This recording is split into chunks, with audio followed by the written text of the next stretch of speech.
This call is now being recorded. This call is now taking notes. तो आप सभी को नमस्कार।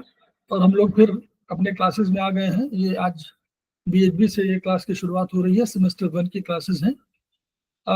सबके ग्रुप अलग अलग बने हुए हैं और उन ग्रुपों में जो लोग एडमिट हैं तो उन्हीं को लिंक शेयर हो रही है। और अभी कोशिश यही कि जो सेमेस्टर 1, सेमेस्टर 2, सेमेस्टर 3, सेमेस्टर 4 सबकी लिंक अलग अलग होंगी और उन्हीं पर हम लोग जो ईमेल एड्रेस है उसको हम लोग लिंक कर देंगे ताकि वीडियो जो है उन्हीं के पास सीधे पहुंच जाए।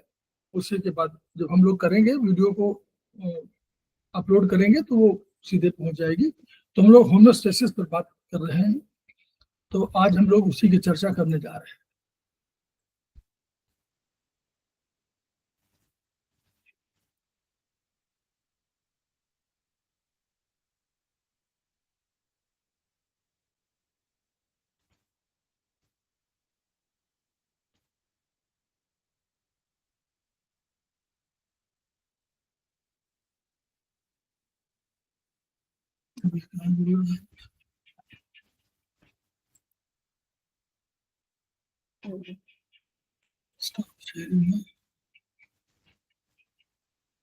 शेयरिंग आता है ना, ये तो है शेयरिंग।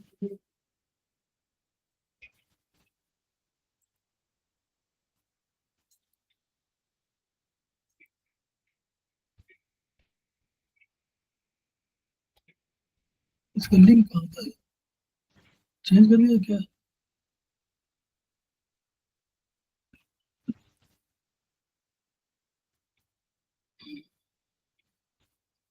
यहाँ तो दिख नहीं रहा ना।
शेयर हो रहा ना ये?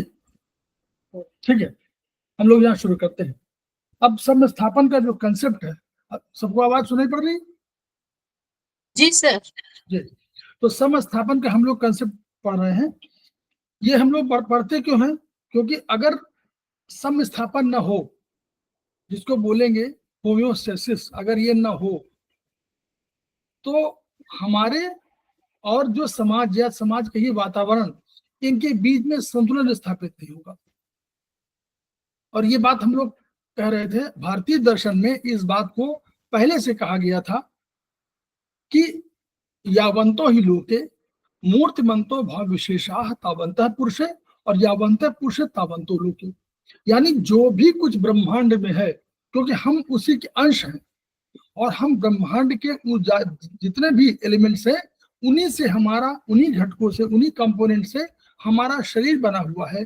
इसलिए हम इस दर्शन को पहले से जानते थे कि हमारे और वातावरण के बीच में एक संतुलन है।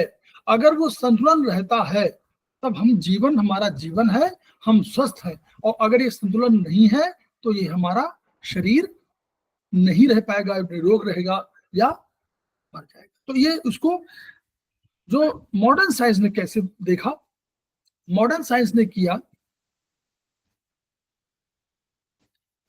मॉडर्न साइंस ने माना, ये धीरे धीरे करके उन्होंने पहले एक कंसेप्ट आया कि ये धीरे धीरे जब रिसर्च में आया तो उन्होंने इसको मेल्यू इंटरना और मेल्यू एक्सटर्ना के नाम से दिया। बाद में उसको उसी सिद्धांत को आगे चल के होम्योस्टेसिस नाम दिया गया। अब आगे हम लोग चर्चा करेंगे, पहले हम लोग उसका ब्रीफिंग जो समझे कि हम लोग धीरे धीरे अपने विचार को आगे बढ़ा रहे हैं। कैसे? सिंगल सेल का एक प्राणी है, उसको अमीबा हम लोग कह रहे हैं। वो अमीबा वास्तव में समुद्री जल में रह रहा है। वो जब समुद्री जल में रह रहा है तब ये जो होम्योस्टेसिस मतलब संतुलन है, वो बीच में जो वो उसके समुद्री जल और उसके बीच में संतुलन बना हुआ है, तो वो बीमार नहीं होता, वो जीवित रहता है। लेकिन जब उसको बाहर निकाल लेते हैं और हम मान लें कि हम शुद्ध जल में रख दें या हम वातावरण बाहर निकाल के रख लें थल में, तो थल में रखने पर या शुद्ध जल में रखने पर भी अमीबा या तो चीजें उसकी मर जाती हैं, मतलब सेल उसके मरने लगते हैं और वो मर जाता है या बीमार पड़ जाता है या उसका लाइफ कम हो जाता है। ये कंसेप्ट धीरे धीरे डेवलप हुआ। अब उन्होंने कहा कि सेल, अब सेल हम लोग आगे पढ़ेंगे कि सेल क्या था। वो एक सेल माने वो स्ट्रक्चरल और फंक्शनल यूनिट है, पूरी यूनिट की, उसकी शरीर की, किसी भी शरीर की भी। तो वो उसने कहा कि एक सेल में वो सारे काम होंगे जो पूरे मल्टी सेलुलर ऑर्गेनिज्म में होंगे। यानी अगर आपका करोड़ों सेल से आपका शरीर बना है तो भी आपका एक सेल जो काम करेगा वो करोड़ों सेल वाले शरीर में भी वही काम होंगे। कैसे होंगे? रेस्पिरेशन, हम कोई भी चीजों को पचाते हैं, पचाने के लिए हमको कोई एनर्जी चाहिए, उस एनर्जी को लेने के लिए रेस्पिरेशन है। हम सांस लेते हैं, उसमें ऑक्सीजन हमको मिलती है, उसके माध्यम से हम कोई चीज बनाते हैं फूड, और उसके बाद हम एनर्जी बनाते हैं और तब उससे हम अपने काम करते हैं। तो ये रेस्पिरेशन हुआ, यानी निकालने का जो टॉक्सिन होते हैं, जो जिसको हम कह सकते हैं कार्बन डाइऑक्साइड के रूप में, ऐसे टॉक्सिन श्वसन के माध्यम से निकलते हैं। तो इंस्पिरेशन और एक्सपायरेशन दोनों का नाम है रेस्पिरेशन। फिर पाचन, डाइजेशन। पाचन माने हुआ कि जो चीजें हम प्रकृति में पाते हैं वो प्रकृति में उस रूप में मौजूद नहीं है जिस रूप में हम इसको अपने शरीर में ले सकते हैं। तो हमारे शरीर ग्रहण करने का हमारी एक तकनीक है। जैसे किसी भी मशीन में होगी कि आपको अगर कहें कि डंठल आपको इतना बड़ा लगाना है तो आपको उसके लिए किसी भी माने किसी मशीन में डालना है तो उसमें कहेंगे नहीं इसमें 5 फीट का लगाइए तभी जाएगा। तो ऐसे ही आपको तमाम तरह के हैं। तो हमारे यहाँ हम चाहे कार्बोहाइड्रेट लें, चाहे हम प्रोटीन लें, चाहे हम कोई फैट लें, तो वो हमको किसी छोटे अणु में, प्रकृति में मौजूद जो अणु है उनसे छोटे अणु में हमको विभाजित करने की जो प्रक्रिया है वो डाइजेशन। फिर उत्सर्जन। अब जब कोई भी प्रोडक्ट होगा, तो जब कोई भी चीज बनेगी तो 3 चीजें बनती है किसी फैक्ट्री में। एक प्रोडक्ट बनेगा, एक बाई प्रोडक्ट बनेगा और एक वेस्ट बनेगा। तो जो वेस्ट होगा इसको भी हमको बाहर निकालने का तरीका होना चाहिए, तो एक्सक्रीशन उसका नाम है। प्रजनन, रिप्रोडक्शन। कोई भी जीवित प्राणी, कोई भी प्राणी हो, किसी भी उसमें हो, चाहे पादप से लेकर प्राणी सभी में, उन सब में ये होता है कि अपनी तरह का कोई चीज प्रोड्यूस कर दे, तो this is known as reproduction. अपनी तरह का कोई जीवित प्राणी, ताकि वो चीजें आगे चल के परंपरागत रूप से संसार में अपनी उपयोगिता साबित करने के लिए एक व्यक्ति या एक जिसको कहना चाहिए जाति, जाति माने जात धर्म वाला नहीं, जाति के रूप में, मतलब एक स्पेसी के रूप में रहना चाहिए, वो रिप्रोडक्शन। सेंसिटिविटी क्या है? यानी सेंसिटिविटी ये है कि अगर कोई आपके वातावरण से बाहर से कोई चीज हो तो आप उससे प्रभावित भी हो। वातावरण में कोई चीज कोई आपको टच करे तो आप उसके अगेंस्ट में कोई रिएक्शन करे, ये सब सेंसिटिविटी में आते हैं। ये तो अमीबा में कहा। अब उनका हर सेल में, आगे पढ़ेंगे हम लोग कि सेल में कोश साइटोप्लाज्म होता है। साइटो माने सेल और प्लाज्मा माने प्लाज्मा, तो प्लाज्म के रूप में है। यानी वो जो जेली नाम का, जेली तरह का पदार्थ होगा वो हमेशा साइटोप्लाज्म माने सेल में होता है। तो अगर ये इन सेल में ये कोई अनुपयोगी माने जो वेस्ट या बाई प्रोडक्ट है, अगर ये रह गया और बाई प्रोडक्ट भी अगर यूजेबल नहीं है और वो रह गया, तो क्या होगा? जीवन काल सबका घट जाएगा, अमीबा ही नहीं सबका घट जाएगा। तो अब सिस्टम में उन्होंने कहा कि सिस्टम में क्या था कि अमीबा के लिए अमीबा के लिए समुद्री जल बाहर का वातावरण था और एक सेल का ही जो है, तो उस सेल के बाहर जो वातावरण है, तो इन दोनों के बीच में एक ऐसा सामंजस्य अगर होगा तो अमीबा जीवित रहेगा, अन्यथा नहीं रहेगा। तो यानी अब इसी को होम्योस्टेसिस कहा गया है। ग्रीक शब्द है होम्यो माने समान, स्टेसिस माने स्थिर। ये जो आज स्थिति है वही स्थिर, हमेशा स्थिर, एक समान स्थिरता रहनी चाहिए हमारे शरीर के उसमें। अब कैसे हो, तो ये जो सेल का जो, यानी इसको अगर परिभाषित करना चाहे तो ऐसे परिभाषित कर सकते हैं कि होम्योस्टेसिस शरीर की एक ऐसी स्वनियंत्रित कार्य प्रणाली है जिसके माध्यम से कोई भी जीवित व्यक्ति या कोई भी जीव बाहरी वातावरण के साथ अपने आंतरिक वातावरण को संतुलित बनाए रखता है। और अगर ये संतुलन सफल है तो व्यक्ति जीवित है और व्यक्ति स्वस्थ है। अगर ये संतुलन बनाए नहीं रख पाता है तो या तो वो मृत है और या वो बीमार है। इसको इस रूप में हम लोग जान सकते हैं। आगे भी हम लोग पढ़ेंगे और बहुत है। अब ये थोड़ा सा उसकी एनालिसिस है कैसे कैसे है कि 70% भाग उनका पृथ्वी का जलमग्न है। तो शरीर में भी, मानव शरीर में भी, कहा अपने मानव शरीर की बात आ गई, मानव शरीर में भी 60% भाग जल है और 40% भाग घुलनशील, उसमें जो घुलनशील है उनका है। तो आप कहा कि मानव क्या है, हम लोग थलचर है, मतलब जमीन पर रहते हैं। तो अगर हम उसके पूरे शरीर को एक सेल की बॉडी मान लें, एक पूरा सेल का मान लें, तो बाहरी जो वातावरण है और हमारे शरीर, तो एक सेल माने हुआ शरीर, और शरीर के बाहर वातावरण, वातावरण माने हवा है, अग्नि है, जो भी है, वायु है, अग्नि है, उस पे ह्यूमिडिटी है, ये सारे जो घटक आपके हैं वो बाहर है। तो अब इनके दोनों के बीच में जो संतुलन है, तो ये संतुलन दोनों के बीच में हमको अगर हमने बना रखा है, यानी कोई ठंडक गर्मी आई और हमने अपना संतुलन बना लिया उसके साथ, तो हम जीवित हैं या हम बीमार नहीं हैं। और अगर हमने संतुलन नहीं बनाया तो हम लोग बीमार पड़ जाते हैं। तो अब इन्होंने कहा अंदर, अब देखिए अंदर की बात आई। अब जैसे हमारा वो है, क्योंकि हम लोग मल्टी सेलुलर है, यानी हमारे सेल बहुत सेल है, तो उन सेलों में करोड़ों सेल हैं। उन सब सेलों में अंदर देखिए एक सेल है और सेल के बाहर, तो सेल, और जब सेल की बात करेंगे तो मान लीजिए कि सेल के अंदर का एक वातावरण होगा और सेल के बाहर का जो वातावरण होगा। तो उसमें बताया उन्होंने कि 60% जो जल है उसका भाग दो भागों में विभाजित है। एक अंदर होगा सेल के अंदर, और इस तरह के हजारों सेल है, तो उन सेल के अंदर जो होगा वो 40, मतलब अगर 60% टोटल है तो 40% यानी 2/3 जो है वो आपका अंतः कोशिका में होगा। तो यानी अंतः कोशिका में अधिक होगा, और जो बाहरी कोशिका में है उसका डबल होगा। तो अगर वो 33% है तो वो 66% होगा। इस रूप में आप हम लोग देखें कि जो अंतः कोशिका में तरल है, तरल वो डबल होगा बाहरी कोशिका से, तो बाहरी कोशिका में कम होगा, अंदर अधिक होगा। तो ये ध्यान में रखने की आवश्यकता है, ये कैलकुलेशन है उसका। अब तरल में, तरल की बात कर रहे हैं तो तरल माने कोई जल नहीं है, जैसे हम लोग वैसे भी शुद्ध जल कहीं नहीं मौजूद, लेकिन हम जब पीते हैं तो हमारे तमाम चीजें उसमें जुड़ती हैं, उसमें कोई सलाइवा जुड़ेगा, कोई केमिकल जुड़ेगा, ये सब ऐड होते रहते हैं तो हमारा तरल बन जाता है। अब इस तरल में है क्या, रक्त है। रक्त हमारा क्या है, हम लोग मानते हैं कि रक्त हमारा लाल रंग का, उसको हम लोग लाल रंग का नॉर्मल बोल देते हैं।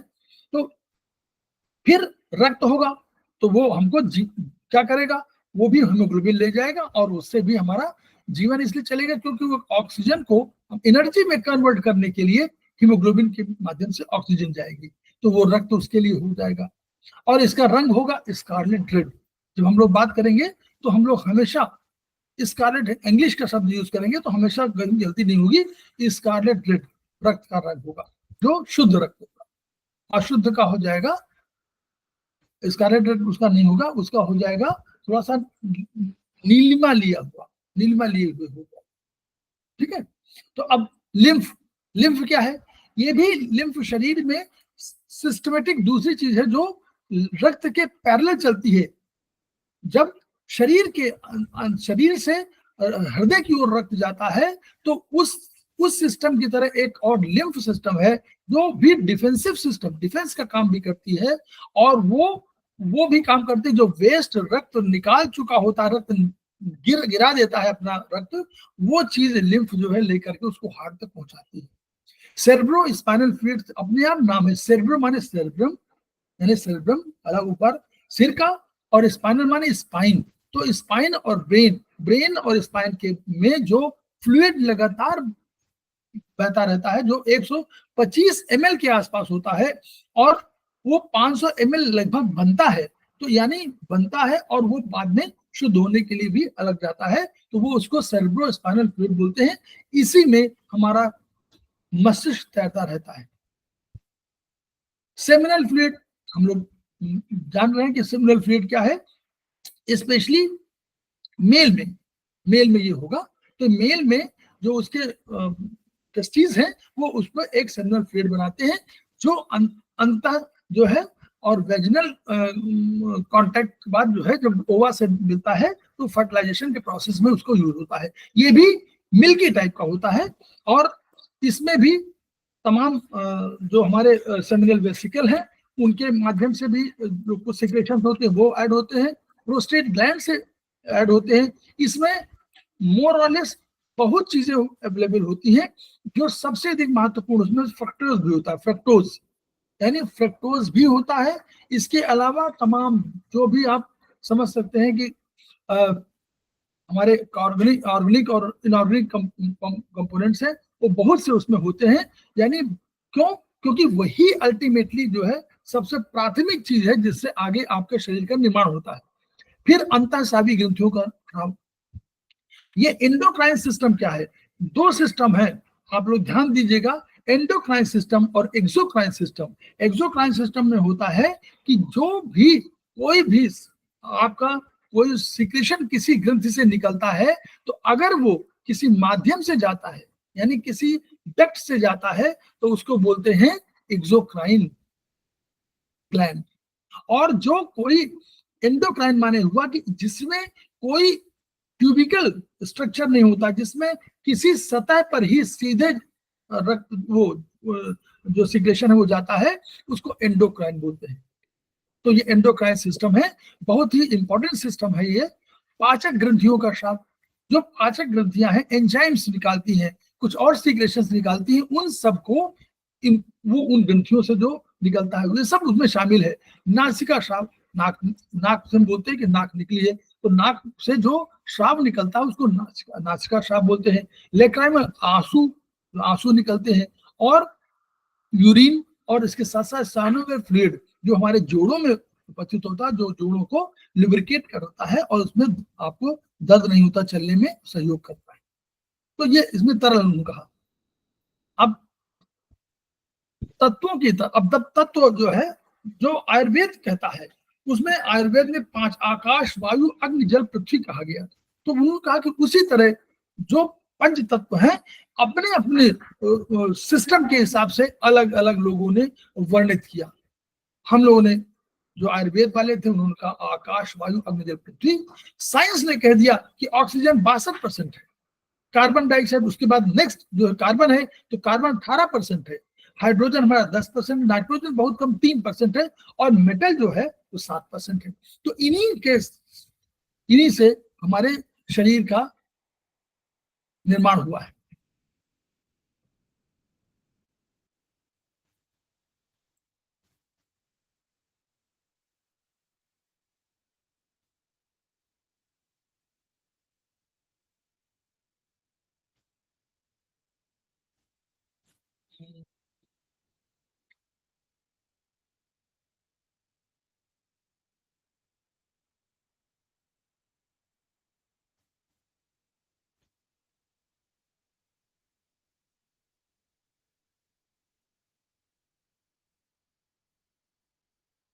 फिर शेयर हो गया ना, शेयर हो गया जी सर। ठीक। तो ये उन्होंने कहा कि ये इस तरह 7% का है। तो अब इसी को उन्होंने फिर अलग से कहा कि कार्बनिक और अकार्बनिक, ऑर्गेनिक और इनऑर्गेनिक के बीच में रिलेशनशिप 33 और 7 का रखा गया। 40% हम लोगों ने कहा था वहां कि 60% जल है, 40% हमारा ठोस ठोस पदार्थ है, तो उन्हीं का कहा 33.7%। और 33 में देखिए सबसे अधिक वसा है, यानी फैट 17%, फिर 12% कार्बोहाइड्रेट और 4% प्रोटीन कम है। अब प्लस विटामिन इनमें है। तो और इधर हमारा जितने भी अकार्बनिक है, sodium, potassium, calcium, iron, cobalt, bacon, phosphor, ये सब 7% में आते हैं। तो जब कभी हम लोग आगे चल के पढ़ेंगे तो हमेशा हमको ध्यान रखना पड़ेगा कि कार्बोहाइड्रेट, प्रोटीन, वसा, 3 चीजें इंपॉर्टेंट ये हो गई, प्लस विटामिन भी हो गए। और इसके साथ साथ हम लोग साथ एक और जोड़ेंगे, हम लोग अकार्बनिक तो ही है, इसके साथ साथ हम लोग जोड़ेंगे जल। जल जरूर है, जल तो सब जगह है ना, तो जल को अलग से लिखें या ना लिखें, जल भी हमारे उसका एक शरीर का एक अंदर का एक हिस्सा है। तो उन्होंने कहा कि जो भी आपका अंश है वो सब अंदर है।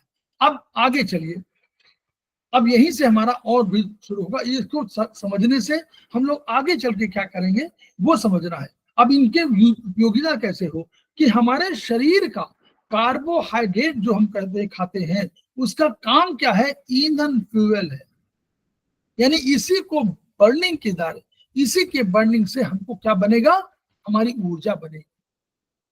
तो जब हम ऊर्जा माने उसी ऊर्जा से हम काम करते हैं, चाहे चलना हो, खेलना हो, कूदना हो, कुछ भी काम करना हो, तो ये ऊर्जा जरूरत है। तो वह ऊर्जा हमारी, और आगे चल के हम लोग पढ़ेंगे, यह ऊर्जा माइटोकॉन्ड्रिया में बनती है। कहाँ बनती है, माइटोकॉन्ड्रिया में, सेल में जहाँ होता है वहां पर माइटोकॉन्ड्रिया में बनती है। और ये कैसे बनती है, ये ऑक्सीजन जाता है और प्लस आपका ऑक्सीजन गई और प्लस आपका गया क्या ही, कार्बोहाइड्रेट, इन्हीं के उससे आपको बनता है। तो 7.3 किलो कैलोरी आपका एटीपी अणु के रूप में, एटीपी भी नोट कर लिए, एडेनोसिन ट्राइफॉस्फेट, एटीपी अणु है, ये हमारी करेंसी के रूप में है। तो ये ऊर्जा का काम देने का मतलब ईंधन जो है कार्बोहाइड्रेट है। प्रोटीन क्या है, प्रोटीन ईंट है, जैसे ईंट गारा जो आप बनाते हैं वो है, फ्यूल बिल्डिंग मटेरियल है। ये क्या करता है, यही मानव शरीर की रचना करता है। यानी जब आप बड़े हो रहे होंगे, बढ़ रहे होंगे, ग्रोथ हो रही होगी, तो आपको प्रोटीन अधिक चाहिए। फिर वसा क्या है, मानव शरीर में ऊर्जा का फिक्स डिपॉजिट है, यानी ऊर्जा आपके बनी हुई है। अब ऊर्जा कुछ आपके संरक्षित है, देखिए ऐसा अलग से तो बहुत स्टोर हाउसेस नहीं है, बड़े स्टोर, शरीर तो उतना है, शरीर के बड़े स्टोर हाउसेस नहीं है, थोड़े बहुत हैं। लेकिन अगर आपने इतना अधिक ऊर्जा संचित कर लिया तो वो फिक्स डिपॉजिट ऐसा हो जाएगा जो आपका ब्लैक मनी के रूप में हो जाएगा। तो कुछ तो आपके काम आएगा, लेकिन अगर बहुत अधिक हो गया तो बेकार हो जाएगा, वो उपयोगिता नहीं है। कुछ उपयोगी है जिसको हम लोग बाहर से कभी कभी हम लोग निकाल लेते हैं उसको और यूज करते हैं। अब सिद्धांत, फिर सिद्धांत आप समझिए, आगे सिद्धांत फिर शुरू। अकार्बनिक तत्व शरीर की क्रियाओं में खर्च नहीं होते हैं, ये क्वेश्चन आता है। अकार्बनिक तत्व शरीर की क्रियाओं में खर्च नहीं होते हैं, याद नोट कर लीजिए इसको। इनकी उपयोगिता कोशिका के अंतः और बाह्य वातावरण का निर्माण करने, जैसे घर में, अब इसी को कितना बढ़िया एग्जाम्पल दिया है, इन्हीं के चंचल प्रवृत्ति कोशिका को जीवंत स्वरूप प्रदान करती है। जो आपकी वाइटलिटी है, जो आप प्रसन्नचित्त रहते हो, जो आप, ये इनकी वजह से है। अगर आप ये नहीं है तो आप, जैसे मान लीजिए किसी कैल्शियम, पोटेशियम की किसी कमी हो जाएगी तो आपको कहीं दर्द होगा, कहीं आपको परेशानी होगी।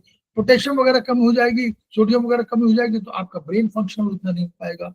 आपके तमाम कामों में जो आपके जो नर्व सिस्टम है उनमें सोडियम पोटेशियम का बहुत योगदान है, वो नहीं होगा तो आप जीवंत नहीं रह पाओगे, वाइटलिटी नहीं पाएगी। जैसे उदाहरण दिया है, घर में गोद का शिशु, एक गोद का शिशु हो और 14 लोग हो, 14 लोग दिन भर नाचते रहते हैं और तब भी जीवंत बने रहते हैं, न थकते हैं न कुछ। ये उसी को बहुत बढ़िया कहा। अब इसी को देखिए, 2 शाश्वत गुण है, तत्व तो अविनाशी है, तत्व तो समाप्त नहीं होता, रूप बदल सकता है।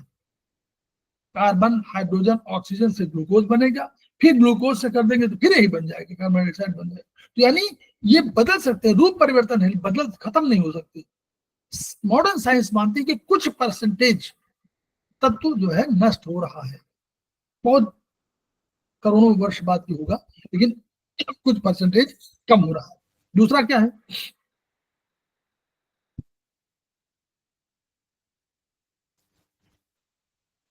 तत्व घुल जाते हैं, जल में घुलनशील, तरल में घुलनशील है। तो अब ये क्या है, जब ये घुलते हैं तो उसमें से हम लोग थोड़ा सा साइंस जानना कोशिश करेंगे। सेल, अब वहां क्या, ये अणु की बात आई है, मॉलिक्यूल और एटम की बात आई। तो एटम में अंदर कुछ प्रोटॉन न्यूट्रॉन होते हैं, बाहर इलेक्ट्रॉन चक्कर लगाते रहते हैं। तो इनसे बैलेंसिंग, जैसे बैलेंसिंग कहा ना, वही बैलेंस करता है। अगर ये चक्कर लगा रहे हैं तो उस चक्कर से और अंदर जो ऊर्जा है, जो अंदर धनात्मक और ऋणात्मक चीजें हैं, वो बैलेंस फॉर्म में रहती है। अगर इनमें से कोई बाहर निकल गया तो ये जो होमोस्टेसिस है उसका, उस अणु का, उस परमाणु का, वो भंग हो जाता है। तो ये चंचल हो जाता है ना, चंचल हो जाता है। तो उस चंचल होने पर लगातार मूवमेंट करता रहता है। तो वही चीज उन्होंने कहा कि ये आयन, उसको आयनाइज बोलते हैं। आयन, या तो एक इलेक्ट्रॉन आ जाएगा तो निगेटिव हो जाएगा, और एक इलेक्ट्रॉन चला जाएगा तो पॉजिटिव हो जाएगा, क्योंकि अंदर धनात्मक है, नाभिक में, न्यूक्लियस में धनात्मक है, प्रोटॉन धनात्मक है, इलेक्ट्रॉन निगेटिव वाला है। तो इलेक्ट्रॉन चला जाएगा, एक कम हो जाएगा, तो निगेटिव कम हो गया तो पॉजिटिव हो गया, और एक इलेक्ट्रॉन आ गया तो निगेटिव बन गया। तो यानी या तो धन वाला होगा या माइनस वाला होगा, दोनों आकर्षित करेंगे, प्लस और माइनस आकर्षित करेंगे। तो एक आयन होगा तो घूमता रहेगा, वो मूवमेंट करता रहेगा। जो मूवमेंट करेगा तो क्या हुआ, एक आयन यहाँ पर है, दूसरा आयन यहाँ पर है, तो ये घूमेगा, ये भी घूमेगा, टकरा जाएंगे। तो ये टकराने को डॉक्टर ब्राउन ने पहली बार इसको देखा था, इसलिए उन्होंने सिद्धांत दिया, उनको ब्राउनियन मूवमेंट कह दिया गया। जो जैसे मान लीजिए आपने कोई शोध किया तो आपका नाम आ गया, तिवारी जी ने माने कोई शोध, तो तिवारी इफेक्ट उसमें लिख देंगे, तिवारी इफेक्ट। तो ये कालांतर में उन्होंने बदलते नहीं है, जिस वैज्ञानिक ने जो लिख दिया तो वो ब्राउनियन मूवमेंट हमेशा रहेगा, कोई बदलेगा नहीं। वैसे ही अब आप थोड़ा सा और तो अब समझिए, फिर हम लोग, अभी बहुत बड़ा है, होम्योस्टेसिस इतना सरल नहीं है, सबसे कठिन है ये, और इसको सरल मत मानने की गलती करिएगा, लेकिन सरल भी है। अगर आप समझ जाएंगे तो कंसेप्ट पूरा क्लियर हो जाएगा। कोशिकाओं के अंतर और बाह्य तरफ, अब देखिए हम लोग कहा कि आयनाइज्ड है, तो अब कौन से आयनाइज्ड है, इनऑर्गेनिक वाले, अकार्बनिक जो है वो आयनाइज्ड है। कार्बनिक नहीं बात कर रहा है, जो जो प्रोटीन, फैट और ये है, इनकी बात नहीं कर रहा, वो कह रहा है कि ये तो ठीक है, ये वही रहते हैं, इनका अपना जो भी थोड़ा बहुत घर है, स्टोरेज नहीं होता है इनका, कम थोड़ा बहुत होता है बस। लेकिन जो हमारे इनऑर्गेनिक है वो आयनाइज हो जाते हैं, वो घुल जाते हैं, आयनाइज बन जाते हैं। तो अब वो क्या होता है, बाहर, सेल के बाहर, सेल यूं है, दिखाई दे रहा ना, सेल यूं है, सेल के बाहर क्या है, कोई ना कोई जल है, तरल है, कोई ना कोई है, तरल किसी न किसी रूप में है। अब जो तरल बाहर का है और अंदर का तरल, तो दो, अंदर के तरल में देखिए इसमें लिखा हुआ है, अंदर के तरल में, बाह्य कोश का तरल में धनात्मक आयन, बाहर जो है पॉजिटिव वाले हैं और अंदर निगेटिव वाले हैं। तो जो सेल की मेम्ब्रेन होगी चारों तरफ, उसमें एक बाहरी तरफ दबाव होगा धनात्मक का, अंदर होगा ऋणात्मक का। तो दोनों क्या करेंगे, आकर्षित करेंगे ना, प्लस और माइनस आकर्षित करेंगे, तो ये इलेक्ट्रिकल फील्ड डेवलप हो जाएगी। अगर प्लस माइनस होंगे तो इलेक्ट्रिकल फील्ड डेवलप होगी, और यही इसी इलेक्ट्रिकल फील्ड की वजह से जो ये जो सेल बना हुआ उसमें पोरस है, यानी उसमें छिद्र है, जैसे हमारे शरीर में छिद्र है ना, आपके देखिए पसीना निकलता है तो छिद्र है कि नहीं, तो वो छिद्र है, वैसे वहां भी छिद्र है। तो इन छिद्रों में के माध्यम से वो अंदर बाहर आना शुरू हो जाते हैं। धन वाला है, बढ़ा, अंदर चला गया, ऋण वाला बढ़ेगा तो बाहर आ गया। तो ये दोनों लोग बैलेंस करते रहते हैं, ठीक है। अब यही चीज आपका आना जाना विभिन्न सेल मेम्ब्रेन में उपलब्ध विभिन्न डायमीटर के छिद्रों से जल और अकार्बनिक तत्वों का आदान प्रदान होता रहता है। कैसे है, किस तरह, एग्जाम्पल देखिए, बहुत बड़ा एग्जाम्पल है। ऐसा ही है जैसे दो भाइयों के बंटवारे में घर आंगन में दीवार खिंच गई, परंतु दीवार में मौजूद दरवाजे से बच्चे क्या कर रहे हैं, आते जाते रहते हैं, किंतु ये बच्चे एक समय में एक घर में संख्या निश्चित, मान लीजिए देखिए कोई दो भाई हैं, एक के 6 बच्चे हैं, एक के 7 बच्चे हैं मान लीजिए, तो कभी 6 बच्चे इधर आ गए, कभी 6 बच्चे उधर चले गए। लेकिन अगर 12 बच्चे या 13 बच्चे एक घर में आ गए तो दूसरे भाई को तुरंत लगेगा कि हमारे भाई ने अब हमारे बच्चों को एक शब्द बोलते हैं बरगलाना, तो क्या बरगला दिया। तो ये जो एलिमेंट आना शुरू होता है वही है कि एक समय में समस्थापन क्या है कि एक समय में आप रहें और दोनों के बीच में कभी 6 इधर हो जाए, 7 इधर हो गए, 5 इधर हो गए, 8 इधर हो गए, वो सब चल जाएगा। लेकिन अगर आप ये कहें कि नहीं 13 एक में आ गए तो ये झगड़े का बायस बन जाएगा, झगड़े का कारण बन जाएगा। तो वही इसी को कहा कि समस्थापन होम्योस्टेसिस बिगड़ने न पाए दोनों घर में, लेकिन अगर बिगड़ गया तो यही आयनों में भी लागू होता है कि अगर इकट्ठा सेल के अंदर चले गए सारे आयन, बाहर आयन कम है तो प्रॉब्लम हो जाएगी। तो ये जो डोनेंस इक्विलिब्रियम है, इसको कहते हैं, डोनेन ने कहा कि भाई ये सिद्धांत लागू होता है तो उसके नाम पर डोनेंस इक्विलिब्रियम कह दिया गया। अब ये इक्विलिब्रियम मेंटेन अगर हो रहा है तब तो ठीक है, अगर ये मेंटेन नहीं हो पा रहा है यानी एक्स्ट्रा सेलुलर फ्लूइड, माने एक्स्ट्रा माने बाहर, पाई कोशिका, कोशिका के बाहर एक्स्ट्रा सेलुलर फ्लूइड, और दोनों में भाई एक्स्ट्रा, हम पानी पी रहे हैं तो पहले बाहर जाएगा, अंदर तो बाद में जाएगा। तो अगर ये जो आयन है वो अंदर बाहर होता रहेगा है और समस्थापन हमारा शरीर की मैकेनिज्म करती रहती है तो ठीक है। लेकिन अगर किसी समय में ऐसा हुआ कि एक जब बाहर आयन बहुत हो गए या अंदर आयन चले गए सारे और बाहर कम हो गए ये प्लस माइनस वाले, तो कोशिका को अस्वस्थ बना देंगे और यही कोशिका का जो है रोग की उत्पत्ति होगी। इस चैप्टर के अंदर ये बनाया है, हालांकि ये अभी अधूरा है। हम लोग ये इसमें कुछ पूछना हो, किसी को पूछना हम पूछे, फिर हम लोग आगे बढ़ेंगे। अभी और है, होम्योस्टेसिस बहुत बड़ा है। Any person?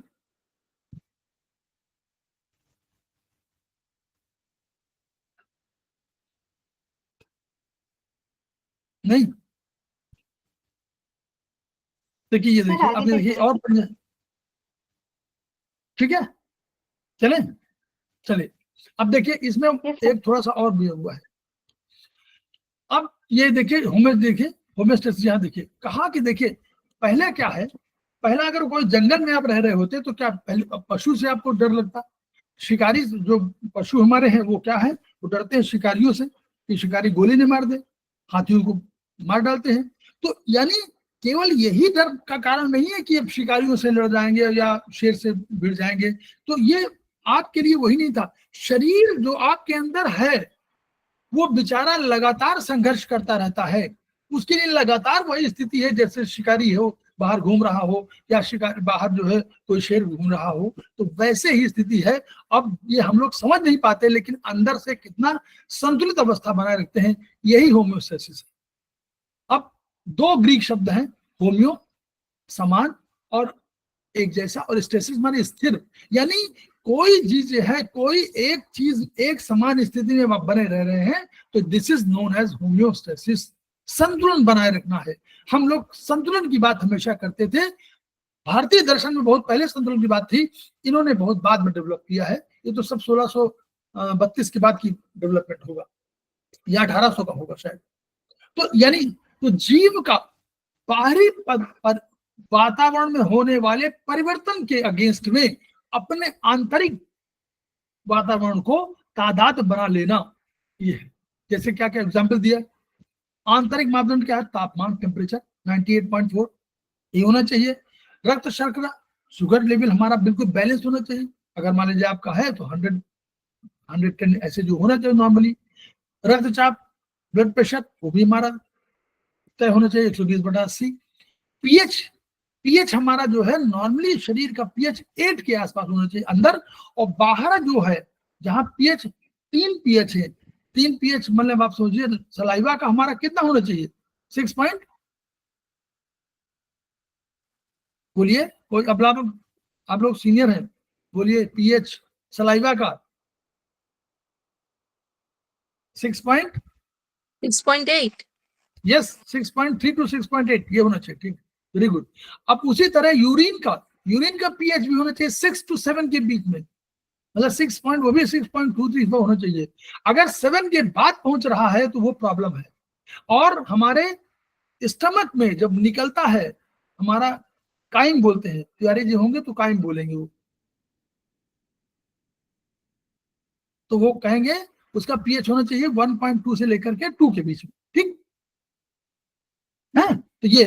तो वो पीएच इनको छोड़ करके शेष पूरे शरीर का जो पीएच है अंदर रक्त वगैरह का, ये आपका 7 to 8 होना चाहिए, ठीक, क्योंकि ये 8 पीएच में बेस्ट, 8 पीएच में बेस्ट फंक्शनल होता है, अंदर के जो ऑर्गेनिल्स हैं बेस्ट फंक्शन करते हैं 8 में, क्योंकि उसी में हार्मोन्स, उसी में आपका एक्सोक्राइन सिस्टम, तो एक्सोक्राइन सिस्टम में क्या है हमारा, कोई ना कोई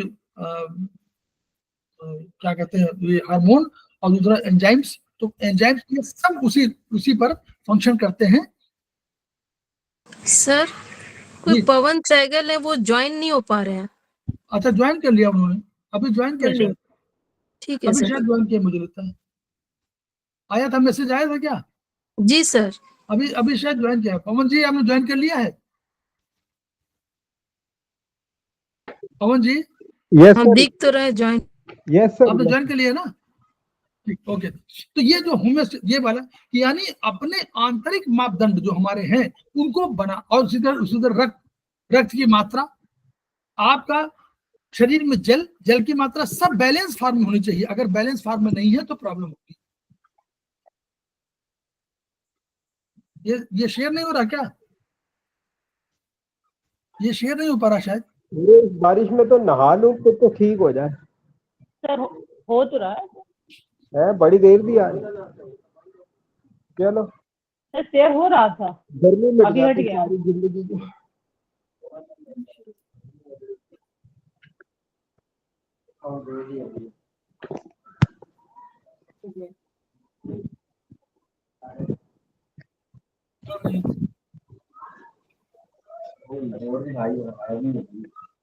नहीं हो रहा ना, सर हो तो रहा है एक्यूपंक्चर ऊर्जा। नहीं नहीं, पंक्चर थोड़ा पड़ा रहा है। क्या आया नहीं स्क्रीन वो पे? तो हट गया सर, ये दूसरा शेयर हुआ वो हट गया।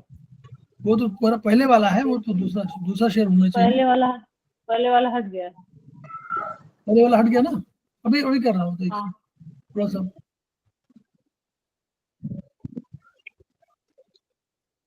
ये शेयर हो रहा है कि नहीं? ये आपने क्या एक्यूपेंचर ऊर्जा संतुलन, ये क्या यही हो रहा है शेयर? पलंग पे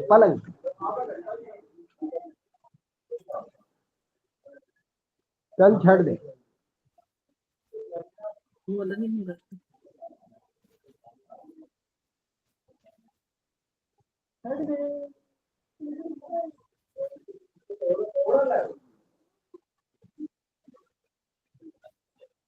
अरे वो उससे जैकेट पा के बंद गया, वो जो विंड है तुमका बच्चा गर्मी में जट से उठे कार हिला दें।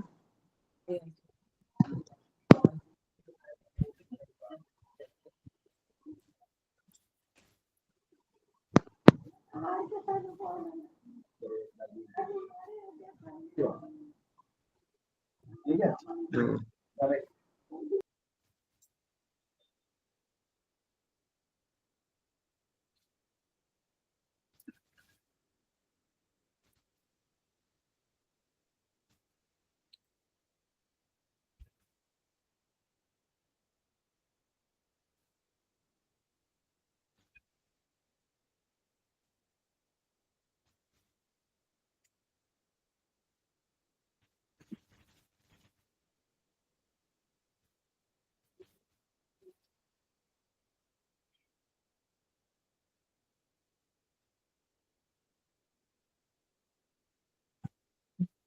हाँ, सर हो गया। नहीं वो तो पुराना वाला हुआ। अच्छा नया वाला आया तो था लेकिन वो भी हट गया, पुराना आ रहा है। आ ही नहीं पा रहा वो, पता नहीं क्यों नहीं आ पा रहा, मैं बार बार उसको शेयर कर रहा हूँ।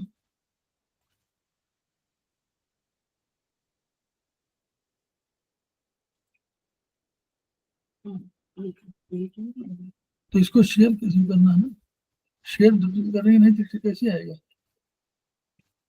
इसको शेयर करना पड़ेगा ना। तो इसमें नहीं है कि तो इसमें कौन सा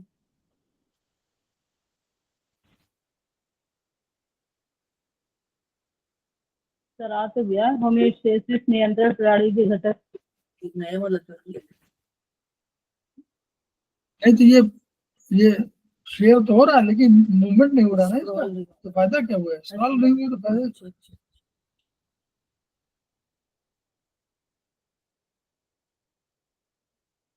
ये हम शब्द के बाद पीएचडी वाला आ रहा है।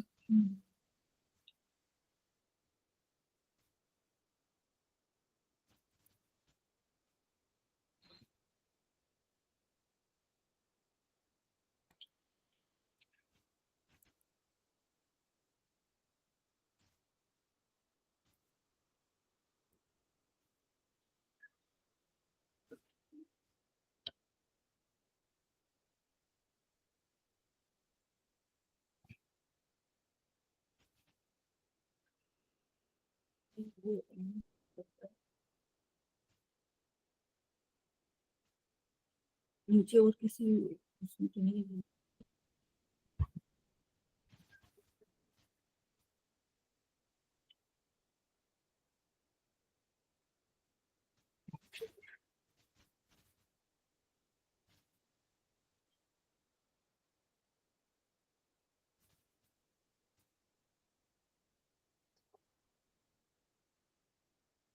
यहाँ पे कोई बड़ा दुकान नहीं खुला हुआ है।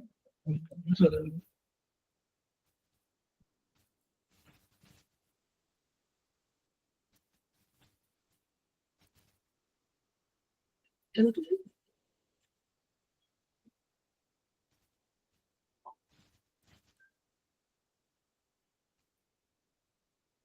चलो उसमें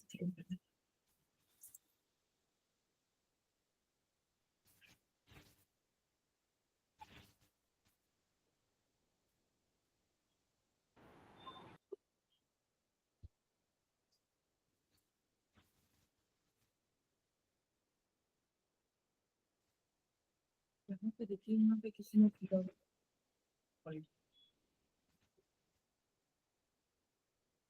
सब कुछ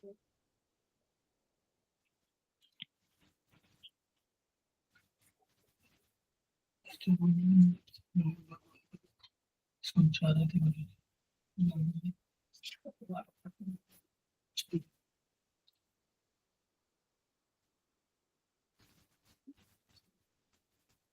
अब आ रहा है। सर अभी कुछ नहीं आया, हो गया अभी तो से करिए।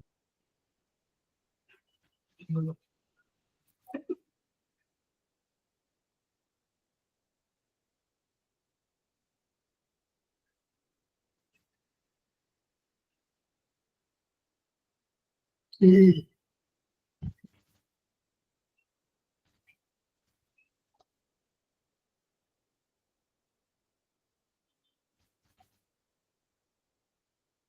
तो शेयर में होगा। अभी शेयर कुछ नहीं शेयर हुआ सर। शेयर नहीं हो रहा, नहीं चलिए हम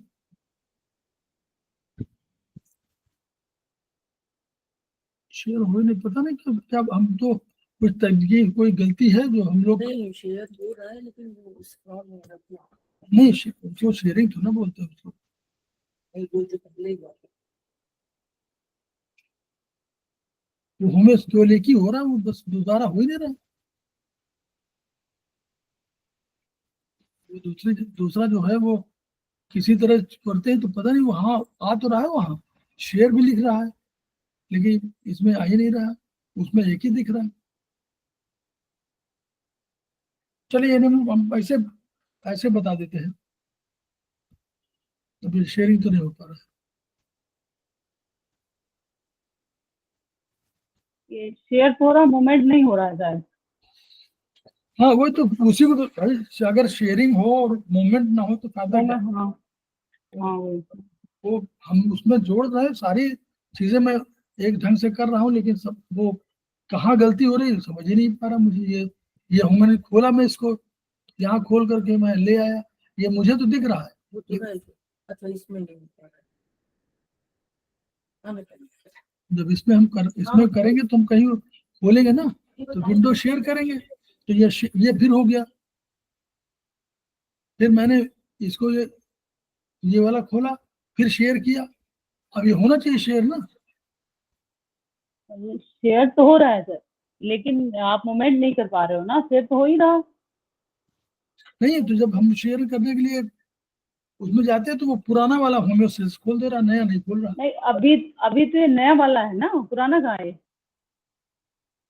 नहीं तो ये स्क्रॉल नहीं करेगा ना, तो फायदा क्या हुआ। ये आप उसके लेफ्ट में एकदम साइड में छोटा सा एक पैच व्हाइट दिख रहा, वहां कर्सर ले जाके उसको खींचो, नीचे ऊपर देखो, उससे होता है नहीं होता है। लेफ्ट में साइड में छोटा सा व्हाइट दिख रहा, यहाँ नहीं, एकदम कॉर्नर पे ले जाओ, बिल्कुल लेफ्ट में लैपटॉप कॉर्नर पे।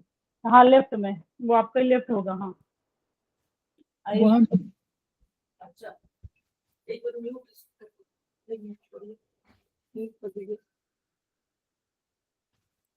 वो यहाँ आप ये यहाँ एकदम कॉर्नर पे जाना, एकदम कॉर्नर पे, वहाँ व्हाइट छोटा सा वो दिख रहा, उसको उस वहां वो करके खींचो, शायद आप उधर कर पाओ तो हो जाए।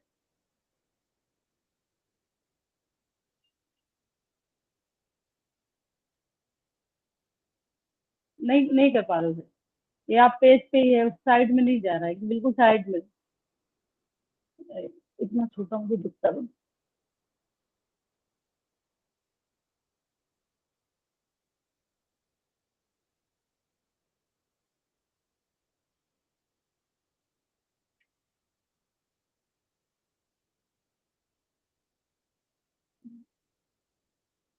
रोलिंग नहीं होगा।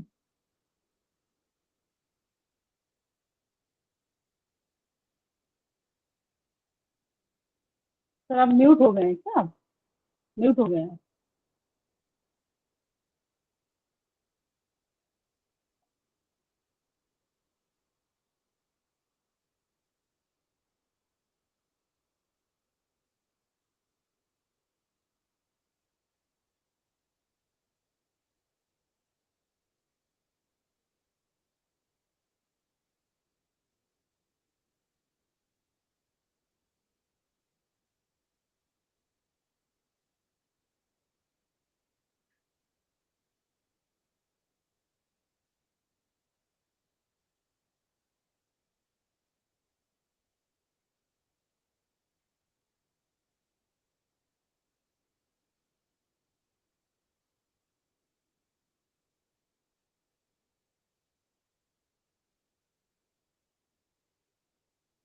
अब होने लगा सर।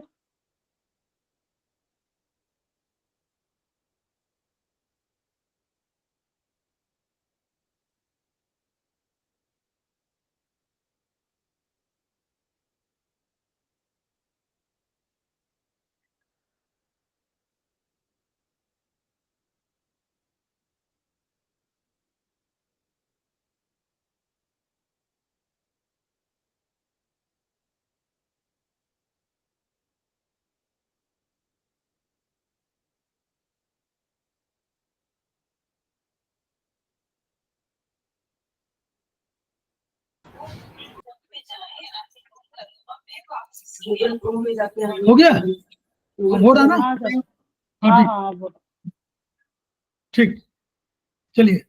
तो अब ये इन्होंने कहा कि जैसे उन्होंने कहा जैसे अब ये क्या है, जैसे थर्मोस्टेट है, उन्होंने एग्जाम्पल दिया, थर्मोस्टेट है। तो जब थर्मोस्टेट क्या करता है, जब टेम्परेचर आपका बढ़ने लगता है तो उसको ये एसी चालू कर देगा, और जब घटने लगेगा तो हीटर चालू कर देगा। यानी उसी तरह ये सिस्टम, हमारा बॉडी का सिस्टम काम करता है। तो अब कैसे, क्या क्या देखिए यहाँ पर समझ लीजिए क्या क्या चीज होती है। ऊर्जा उत्पादन, मेन काम ऊर्जा उत्पादन है। प्रोटीन, प्रोटीन के कहीं कुछ सिंथेसिस, यानी कुछ प्रोटीन से बनाना है, इधर उधर छोटा करना, बड़ा करना है, दो प्रोटीन को मिलाना है। कोई वेस्ट प्रोडक्ट है उसको बाहर निकालना है, तो जितनी रासायनिक और भौतिक क्रियाएं हो रही हैं शरीर के अंदर, उसको दोनों के बीच में संतुलन बनाना है।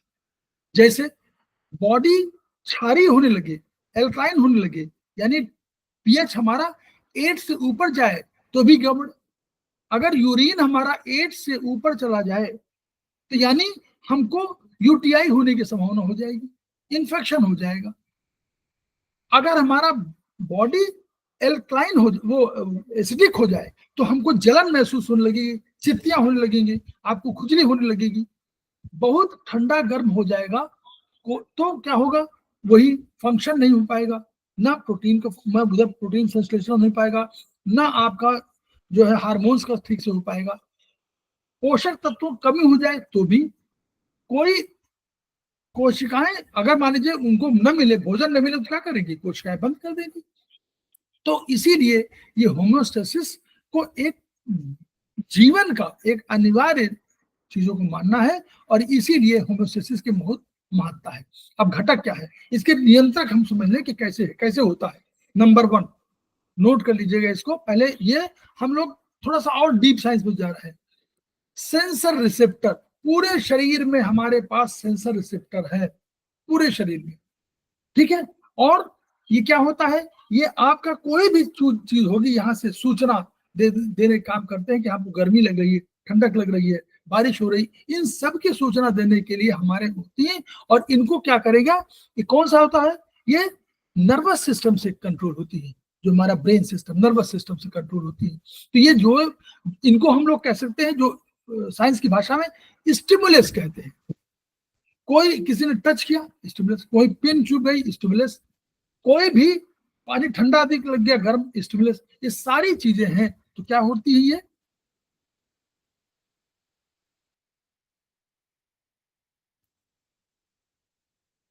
तो स्टिमुलस त्वचा और मस्तिष्क में, ये मेन इसका कंट्रोलर कौन है, हाइपोथैलेमस में मौजूद थर्मो रिसेप्टर, थर्मो माने गर्मी वाले, गर्मी ठंडक वाले बताने थर्मो रिसेप्टर्स हैं।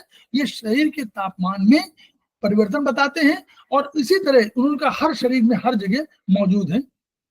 ग्लूकोज का नियंत्रण भी सब कुछ। अब एक तो हो गया कि हमको इंफॉर्मेशन देने वाला द्वारपाल हो गया, ये द्वारपाल है नंबर 1। दूसरा क्या है, दूसरा घर का मालिक, कंट्रोलर सेंटर, घर का मालिक है, उसको द्वारपाल ने आके बताया कि भैया एक साहब मिलने आपके पास आए हैं। अब वो नियंत्रण केंद्र क्या है, कंट्रोल रिसेप्टर, ये हमारा कौन है, ब्रेन। और ब्रेन को वहां भी क्या कौन है, वहां भी हाइपोथैलेमस है, स्पाइनल कॉर्ड है, स्पाइनल कॉर्ड के थ्रू जा रही है सूचनाएं।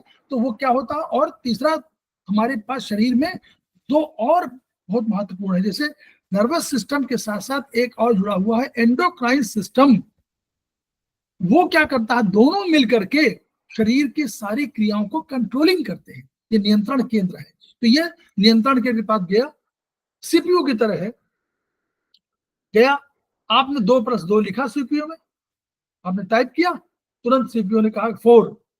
तो ये सीपीयू एनालिसिस करेगा, ये एक एनालिसिस करेगा। तो वही नियंत्रण के क्या करता है, एक सेट पॉइंट को उसका मालूम है, टेम्परेचर आपका इतना है, तो वो कहता है कि इस टेम्परेचर से ऊपर गया तो गड़बड़, नीचे गया तो गड़बड़। तो वो उसी के आसपास कंट्रोल करने की कोशिश करता है, चाहे जिस तरह करे।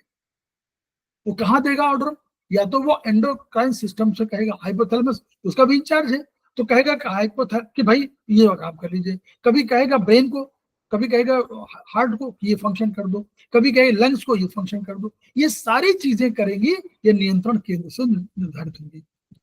फिर क्या होगा, प्रभावक या इफेक्टर, इसको बोल दे इफेक्टर। अब जब आपने कहा, मान लीजिए कोई बताया, आया द्वारपाल, उसने कहा कि एक आदमी मिलने आया है, तो मालिक से बताया कि एक आदमी मिलने के लिए आया हुआ है। तो मालिक क्या करेगा, कहेगा या तो उसको लिवा लाओ, या कहेगा कि बात देखाओ कौन आदमी है, ठीक। तो ये इफेक्टर कहलाएंगे। क्या होगा, ये अंग या कोशिका, कोई कोशिका होगी जो इस सेंटर से, ब्रेन से प्राप्त आदेशों के अनुसार कार्य करेगी। तो वो 2 काम करेगी। वो जो उस काम, जिस काम के लिए उसने कहा कि जो रिएक्शन उसको होना चाहिए, वो कहेगा कि आप उसको ये काम कर दीजिए, उसको हटा दीजिए, तो जाएगा भगा देगा। अगर कहेगा नहीं लिवा लाइए तो लिवा लाएगा। तो वैसे ही प्रभावक इफेक्टर क्या करेगा कि जैसे एग्जाम्पल दिया हुआ है कि जैसे संतुलन को बिगाड़ने का जो कारक है, जो फैक्टर है जिसने बिगाड़ा है इस होम्योस्टेसिस को, उसको ठीक करेगी। शरीर का तापमान बढ़ गया, अब हाइपोथैलेमस को मालूम हुआ कि टेम्परेचर तो हो गया, तो क्या करेगा कि पसीना निकालना शुरू कर देगा। कहेगा पसीने को, कहेगा कि पसीने ग्रंथियों को क्या ऑर्डर दिया, भाई निकालिए पसीना। तो पसीना निकालने से लेटेंट हीट शरीर से बाहर जाएगी और आपका टेम्परेचर ठीक हो जाएगा, है ना। साइंस का सिद्धांत है कि लेटेंट हीट लगभग 536 किलो कैलोरी होती होगी, तो जो इतनी निकलेगी तो आपका शरीर जो है ठंडा हो जाएगा। दूसरा क्या करेगा, त्वचा की रक्त कोशिकाओं को फैला देगा, तो वो स्किन के बिल्कुल करीब आ जाएंगे, स्किन करीब आ जाएंगे तो टेम्परेचर बाहर निकल जाएगा, तो तापमान आपका जो शरीर का तापमान है वो ठीक बैलेंस हो जाएगा। तो तीनों घटक मिलकर के करते हैं, इसको कहते हैं।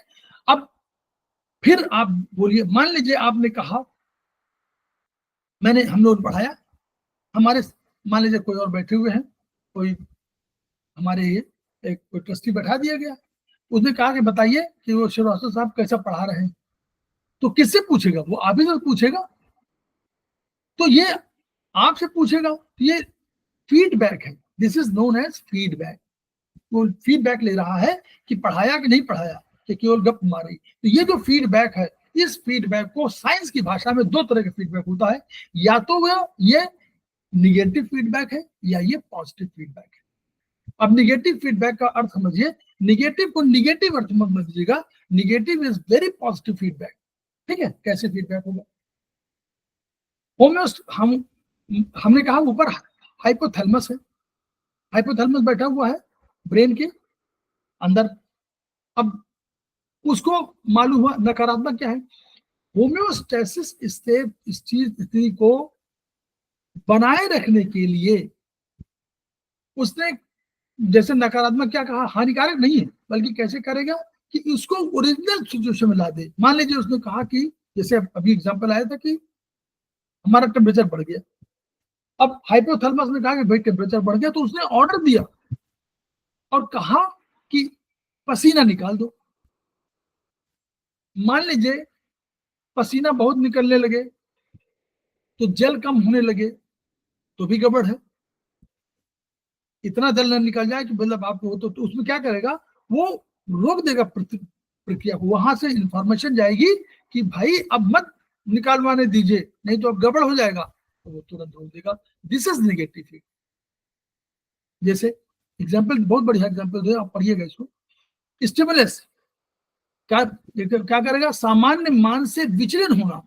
अगर कोई वेरिएबल फैक्टर अपने मान से विचलित होता है, माने 98.4 डिग्री फ़ारेनहाइट टेम्परेचर है, इससे विचलित हुआ, कम ज्यादा हुआ, तो इसको स्टिमुलस बोलेंगे। संवेदक क्या करे, सेंसर क्या करेगा, इस विचलन को पता लगाएगा कि घटा कि बढ़ा, कि बताने के लिए कोई बैठा होगा ना कि कम घटा। फिर कंट्रोल क्या करेगा, वो कहेगा कि भाई उनको मालूम हुआ, वो तुरंत एनालिसिस के लिए कहेगा भैया इफेक्टर तुम काम करो। फिर इफेक्टर क्या करेगा, एक ऐसा रिएक्शन उत्पन्न करेगा जो प्रारंभिक स्टिमुलस को विरोध कर देगा, रोक देगा, टेम्परेचर आप कम करो। ये तो परिणाम क्या होगा कि जो वेरिएबल हमारा है भाई 98.4 डिग्री फ़ारेनहाइट से थोड़ा बहुत अंतर हो सकता है, किसी का 98.46 होगा, तो जो होगा उसका उसी के आसपास लाने की कोशिश करेगा, और जैसे सामान्य जाएगा सिस्टम रुक जाएगा। उदाहरण क्या है, उदाहरण समझ लीजिए, बहुत बढ़िया वो है। उदाहरण क्या है, जब तापमान बढ़ेगा तो हाइपोथैलेमस में मौजूद संवेदक महसूस करेंगे, फिर इसको बताएंगे, हाइपोथैलेमस को बताएंगे, तो हाइपोथैलेमस कहेगा कि रक्त वाहिकाएं फैल जाए, तो वैसोडायलेशन हो गया, तो इससे रक्त त्वचा की सतह के करीब आ जाएगा और गर्मी त्वचा के माध्यम से बाहर निकल जाएगी। त्वचा निकालने का रास्ता है ना, वहां छिद्र है, तो त्वचा के माध्यम से गर्मी निकल जाएगी, तो टेम्परेचर आपका। उसी तरह पसीने की ग्रंथियों कहेगा कि पसीना निकाल दो, पसीने से लेटेंट हीट के माध्यम से शरीर का टेम्परेचर चला जाएगा, ठीक हो जाएगा। तो ये जो आपका है, ये हाई तापमान बढ़ेगा, तापमान घट जाएगा तो क्या होगा, देखिए वो भी सुनिए। महसूस किया, किसने? जो संवेदक बैठा हुआ है, उसने स्टिमुलस ने पता किया कि भाई गड़बड़ है, तो उन्होंने कहा कि टेम्परेचर घट गया। तो फिर हाइपोथैलेमस को बताया, तो उन्होंने कहा कि हमारी सर्दियों में देखिए ना, हमारी कहते हैं सिकुड़ जाती है, हमारी रक्त वाहिकाएं माने ब्लड वाले ब्लड वेसल्स हमारी सिकुड़ जाती है, वैसो कॉन्स्ट्रिक्शन कहलाता है। ये इससे क्या होगा, गर्मी ये स्किन से थोड़ा दूर हो जाती है, अंदर हो जाती है, और अपनी गर्मी वहीं पर रोक देती है।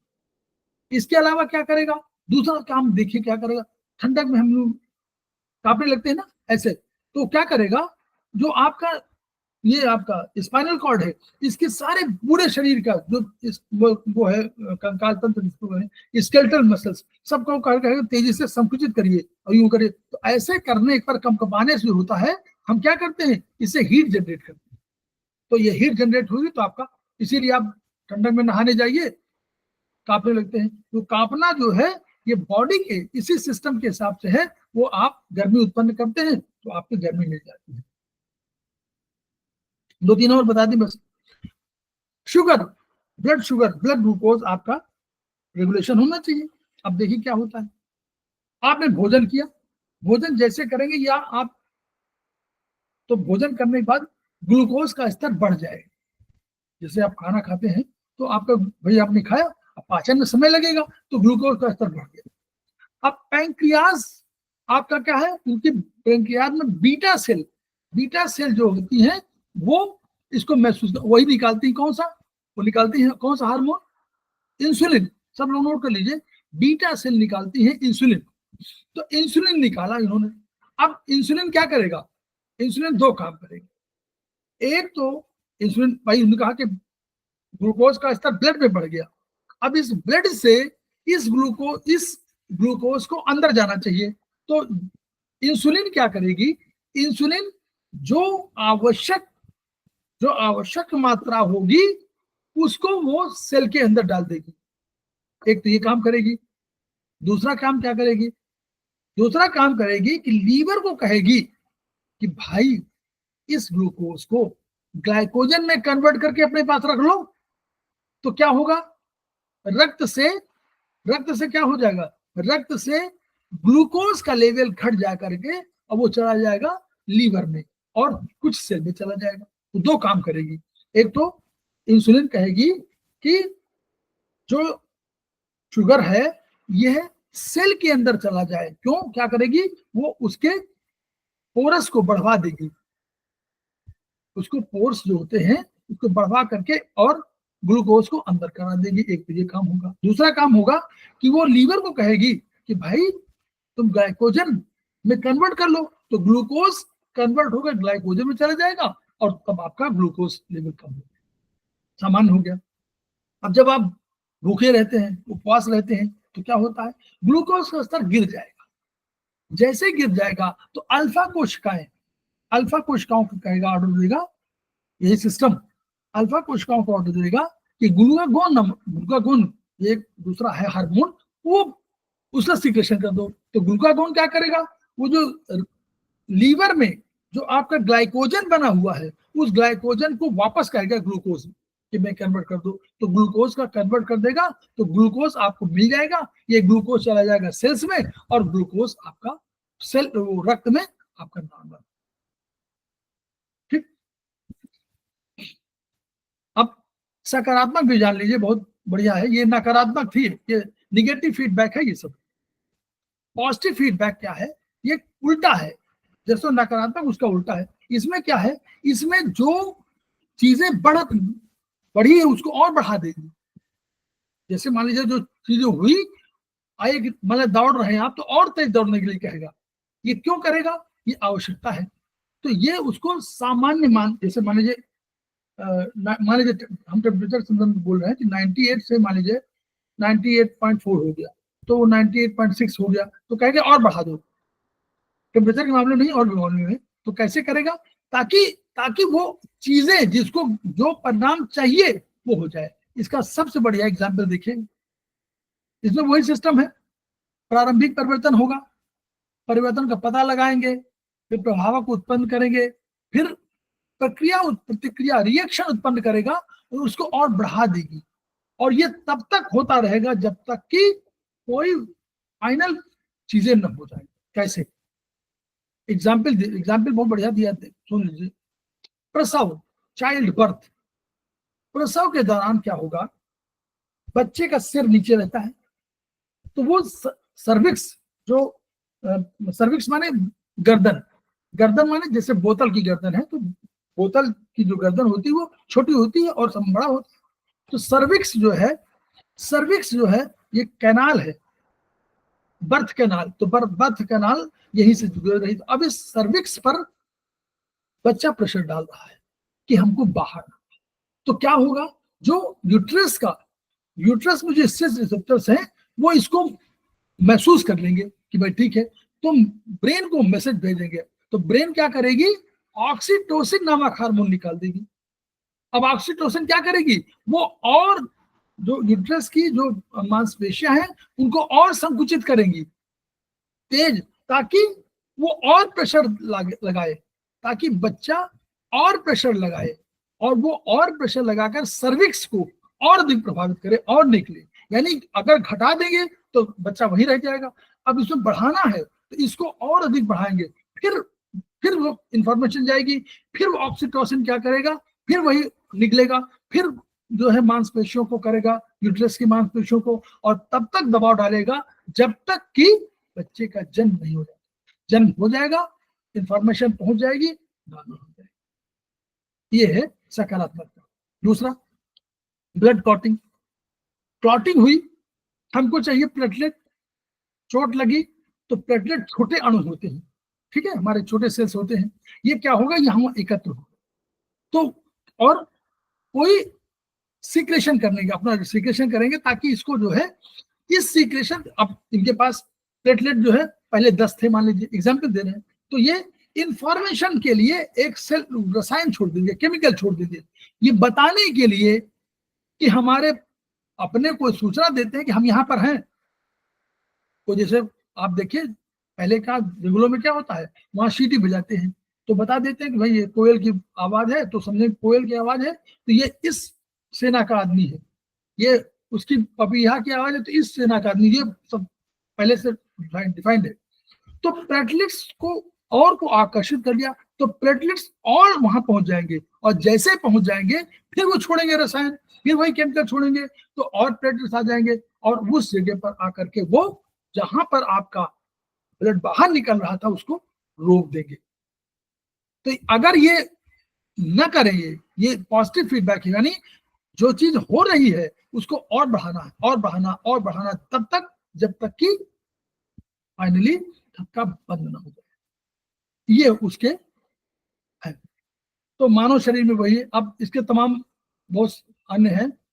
ऑस्मो रेगुलेशन है, जल और लवण का संतुलन, मतलब आपको जो वाटर और जो आपका ये सोडियम पोटेशियम ये सब होना चाहिए, इनका एक संतुलन होना चाहिए। तो अगर ये काम नहीं करेंगे तो भी उनको जरूर होगी। तो पानी, मान लीजिए कभी पानी कम हो गई तो क्या होगा, पानी जब कम हो जाएगा तो रक्त आपका अधिक कंसंट्रेशन हो जाएगा। तो क्या होगा, जैसे कंसंट्रेशन होगा वैसे ही हाइपोथैलेमस को इंफॉर्मेशन जाएगी। तो ऑस्मो माने ऑस्मोसिस वाले, ऑस्मो रिसेप्टर्स कहलाते हैं, तो इनको पता लगा लिए तो काम कर गया। तो पहले आपको तुरंत प्यास, तो आप तुरंत पानी पियो, जैसे पानी पिएंगे। दूसरा क्या करेंगे, एंटी डायरेटिक एडीएच होता है, आप लोग उसमें पढ़ेंगे, एडीएच किडनी में पढ़ेंगे आप लोग कि एडीएच, तो वो क्या करेगा, पिट्यूटरी ग्लैंड से एडीएच को प्रभावित करा देगा कि एडीएच निकालो। एडीएच क्या करेगा, जो गुर्दों, पानी कम है तो क्या कहेंगे कि जो किडनी से पानी जा रहा है उसको और भी सोख लेंगे, तो सोख लेंगे तो यूरिन कम हो जाएगी और आपके पानी शरीर में ठीक रहेगा। और पानी की अधिकता हुई तो क्या होगा, फिर वही इंफॉर्मेशन देगा, ये ऑस्मोरेटर्स बताएंगे भाई पानी बहुत अधिक हो गया है, तो हाइपोथैलेमस बताएगा। हाइपोथैलेमस क्या करेगा, पिट्यूटरी ग्लैंड को, वही पिट्यूटरी ग्लैंड को बोलेगा, एडीएच को कम कर देगा, जैसे कम कर देगा पानी बाहर निकल जाएगा, यूरिन आपका अधिक हो जाएगा।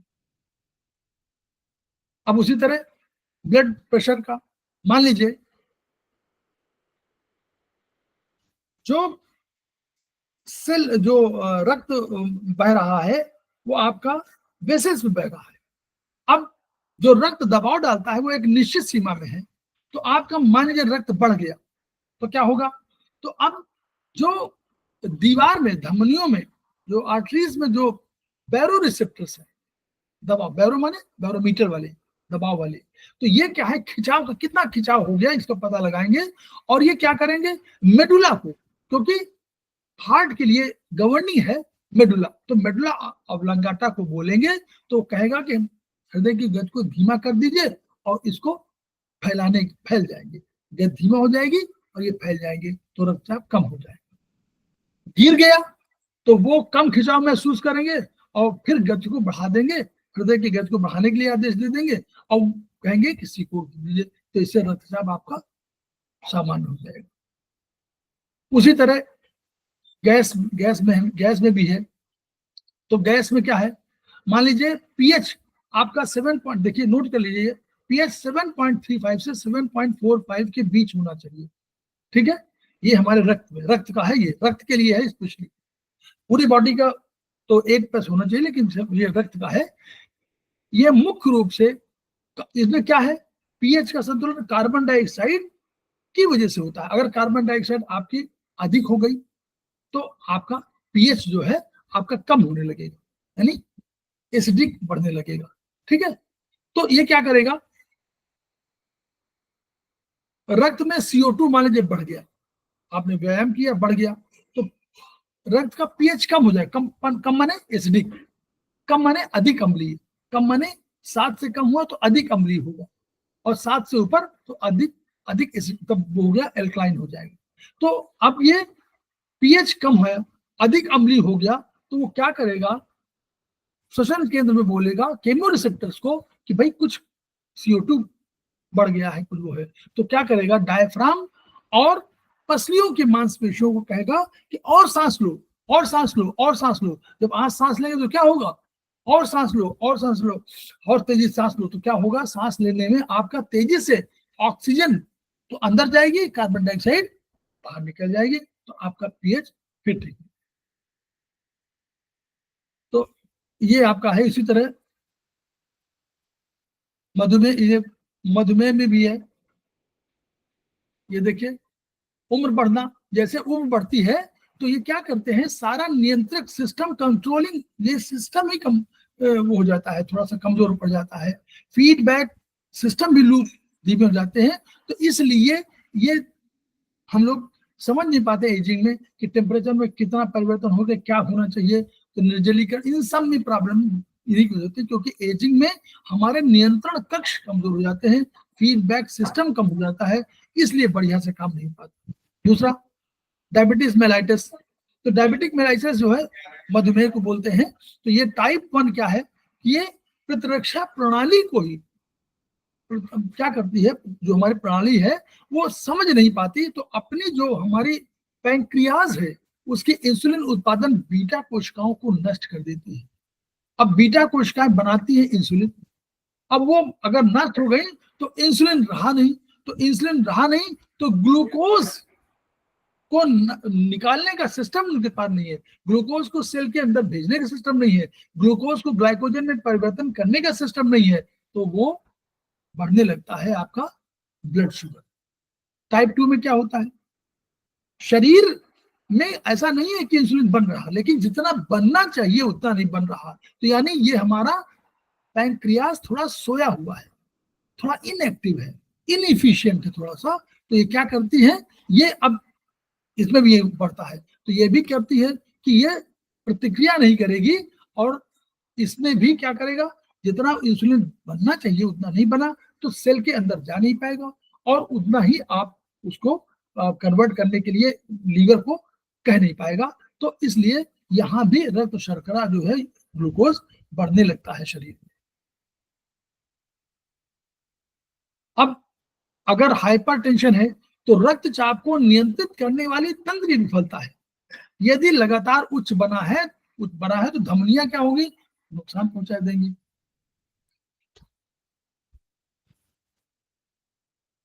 ये भी वो डिहाइड्रेशन और हीट स्ट्रोक में है।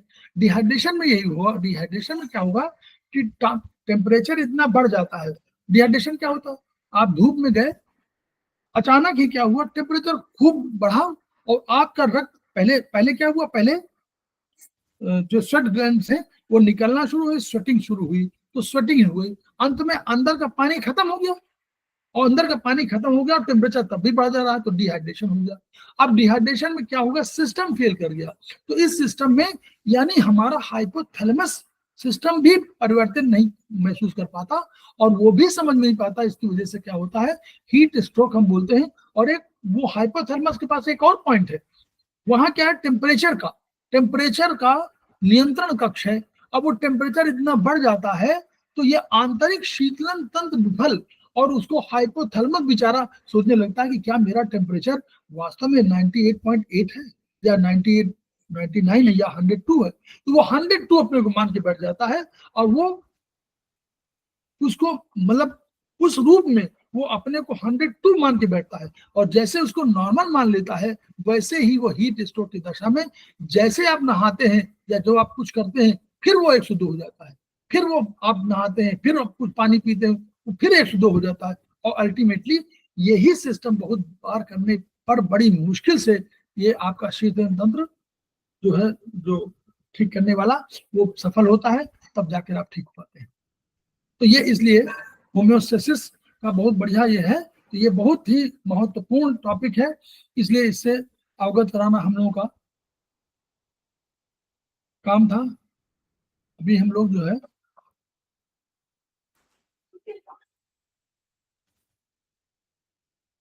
ये होम्योस्टेसिस तब पूरा हुआ जा करके, तो हम